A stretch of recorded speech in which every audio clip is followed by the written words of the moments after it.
Hi, everyone. Welcome, and thank you so much for joining us. My name is Ana Maria Nunez, and I'm the conference producer for the 10th Contract and Risk Management for Construction and Capital Projects. To tell you a little bit more about this event, it's taking place on September 16-17 in a fully engaged and online capacity. We'll be gathering senior counsels, contract managers, as well as leaders from the major heavy industry and EPC construction companies, and they'll be discussing topics such as the implementation of force majeure in relation to COVID-19, subcontractor management, ethical responsibilities in the space, scrutinizing the different risks around a project, and determining the impacts of oil and gas prices on the industry. I'm here today with Peter Loftspring. Peter is an assistant general counsel and senior vice president at Black & Veatch. He'll be delivering a solo presentation in understanding ethical responsibilities in the construction of capital project space to determine expectations. Peter is responsible for the evolution of the Global Ethics and Compliance Management Program at Black & Veatch. And prior to joining this organization, he supported legally and provided compliance guidance for a number of multiple construction and engineering companies such as Halliburton, Jacobs Engineering, and Kellogg's, Brown & Root. Hi, Peter. Thank you so much for joining us. Glad to be here. Thank you. Perfect. So I'm going to ask you a couple questions about your session so that we can give our viewers a sneak peek about what you're going to present at the conference in September. Perfect. And with that, I'm going to jump right in. And my first question is, as I stated before, you're going to deliver a solo presentation on understanding ethical responsibilities in the construction of capital project space to determine expectations. And I would love to know, what do you think attendees will gain from attending and listening to your session?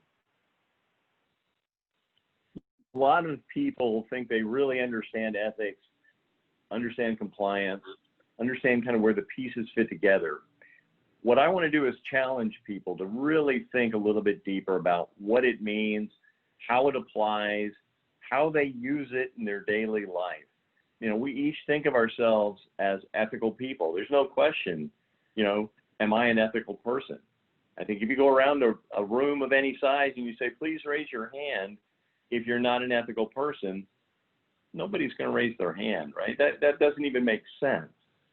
So how do we bring that together with the fact that we're dealing with people from all over the world, depending on the nature of your business, that have different ethical systems? How do we make that work? How do we know that what we want in a contract gets beyond the contract? You know, there's not enough good paper to paper up a bad deal. Just, you can't do it.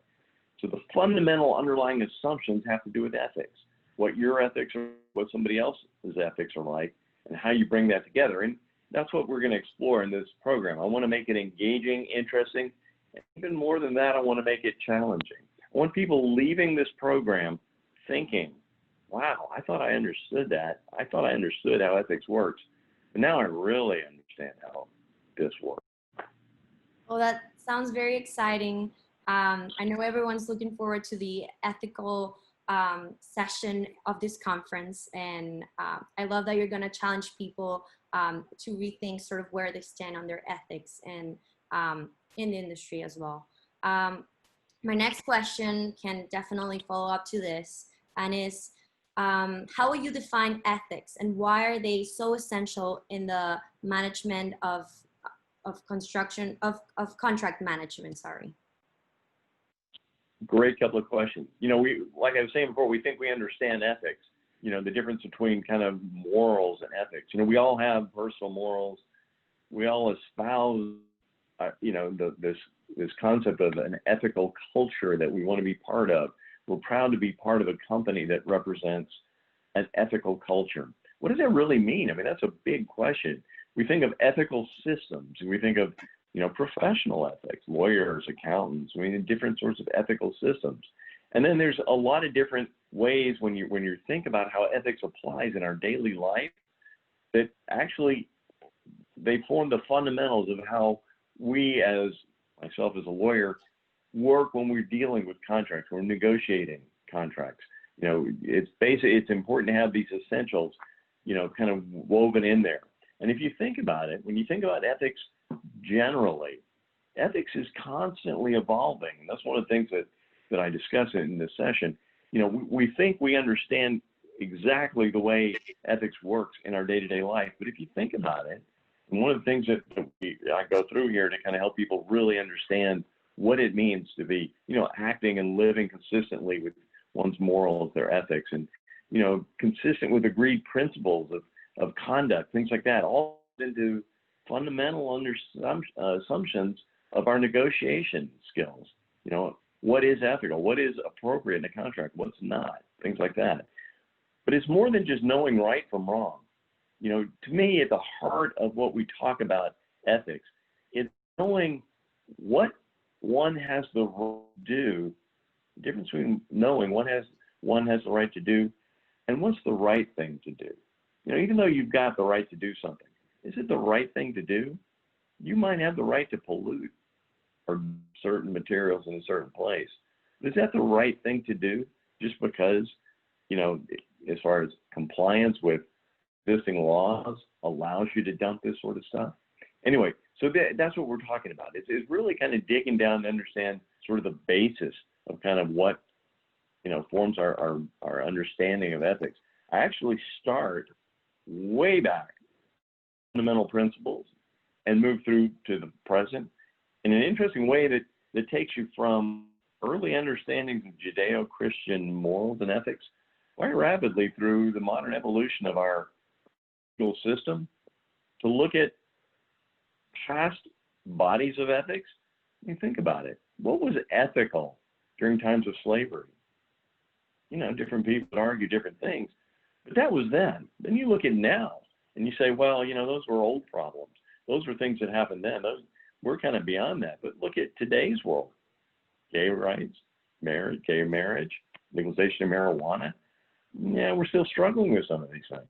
And we're not done. As you go into the future, we're going to look at embryo enhancement, human mechanization, you know, like the cyborg, ownership of personal DNA. So ethics is a constantly evolving function of our society. And through this talk, I want people to walk away really understanding kind of what it means and what their own personal ethics mean when it comes to negotiating contracts. That's why it's essential. Oh, absolutely. I think it's such an important topic to discuss and analyze even more, you know, in the position of lawyers and negotiating all these contracts. And like you say, ethics evolve through time. I'm very excited to, you know, listen more about this at the conference. My next question is a little bit more detail. What anti-bribery and anti-corruption precautionary clauses will you advise others in the industry to be aware of and include when project and contract management? You know, it's interesting to understand exactly where ethics starts and stops and where compliance starts and stops. A lot of people get those mixed up, and what's the difference and how does one fit in with the other? You know, back to that, what you have a right to do and knowing what you have a right to do and doing the right thing. And then you have compliance, which basically says, if you don't do the right thing, do these pre-prescribed things, you're going to get punished.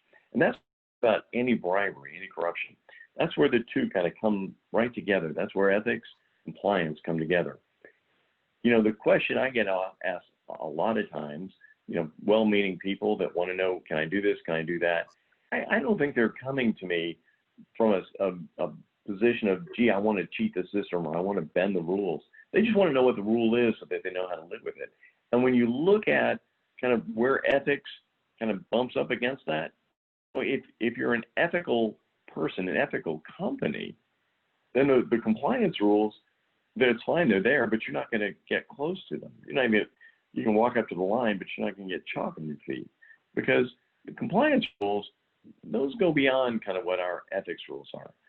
The important thing to understand, though, and one of the things that sort of I bring through this evolution here, get people to understand, is different cultures have different ethics, completely different. what is perfectly ethical to do in some cultures would violate our ethics. And through this evolution, kind of explaining how ethics evolve over time and how different people have different ethics, you begin to see that. You know, I've had experiences in many different cultures where things that we would never consider doing are just every year. You know, we go to a wedding, you give a present. You have a funeral, you send flowers. Some cultures, you'd give money, little red envelopes. You wouldn't think of giving flowers at a funeral. That would just be not something you would do, but it's ethical there to give money. Well, how does that fit in with our culture, right? The ethics are different, and you need to understand that. And understanding fundamentally that different people have, how these different ethical systems work, help you to deal with some of these anti-corruption and anti-bribery issues. Absolutely, and I agree with you there. Definitely, ethically, things change depending on the culture and even the industry that you're in. It all depends. Thank you so much for answering to that question. And last but not least, I know you've participated in the past in our conferences in a speaking capacity. I would love to know this time around in this upcoming conference in September, what are some trending topics or discussions that you're looking to have in the upcoming conference? You know, there's been quite a bit of evolution. There has been over the years, but this year in particular, the Department of Justice brought out a new set of revised guidelines. You know, and when we talk about guidelines from justice, we're talking about compliance. We're talking about this is what the rules are. You know, here is a list of what the rules are, and this is what our expectations are for you to meet. I'm not going to spend much time drilling down in depth into what those are. I will mention some and kind of elaborate on some. But, you know, when you see this sort of thing, this sort of constant evolution, you see trends, you see where things are going, you got to stay on top of the trends, but you really need to be setting your targets a little bit further down the road so that you know, this constant progression as we as companies are constantly trying to move our company in the right direction. You know, it's kind of one of these things that it's not a race, you know, it's a marathon. It's not a one and done sort of thing. It's a constantly evolving process, and we're getting there. But by setting your sights further down the road, looking where we've gone, where we've been, where we're going, where we need to be, it's extremely helpful. You know, one of the things that I will talk a little bit about is there's a new ISO standard, this 37001 that came out a few years ago, that tries to codify, provides business processes around how do I have an ethical system? How do I know that I have this anti-corruption, anti-bribery program in place that meets the standards, right? It's no panacea. It's not a get out of trouble, get out of jail free card, but it is a set of standards that make operationalizing anti-bribery systems something worth pursuing. So I think it's important, having had this background in ethics and understanding kind of where it fits into the real world policy, how it works in our daily lives, knowing kind of where these systems are going as far as what is expected of us through the compliance rules, Department of Justice. You know, the U.S. has for many years been setting the trend. UK came in and they've set their standards, which are actually ahead of ours in some areas. You bring those together, synthesis of those together is kind of what ISO's tried to do here in the anti-bribery space. And I think it's important kind of to see that. So I'll spend some time as we move forward into this, towards the end of this session, kind of elaborating a little bit on that, but not to drill down to the point where anybody's going to walk away with a sense of, gee, I know how to do this now. That's not the point here. The point is to understand the underpinnings and understand kind of the importance of it. Absolutely. And, you know, in regards to the conference, I think this is a twice a year conference, and definitely we live in a completely different world that we were in our last installment of this event. So everyone's excited. Yeah, with COVID and, you know, all of like you said, the new guidance is in place. We're definitely looking at new conversations this September on top of our regular ones, which are always important to touch upon. But Peter, Thank you so much for discussing your session with us today. I'm very much looking to hearing the whole presentation in a couple weeks in September. Like I said, the conference is taking place September 16th, 17th in an online capacity. And I very much look forward to hearing the complete ethics session from your end. Thank you so much. You're welcome. Looking forward to it.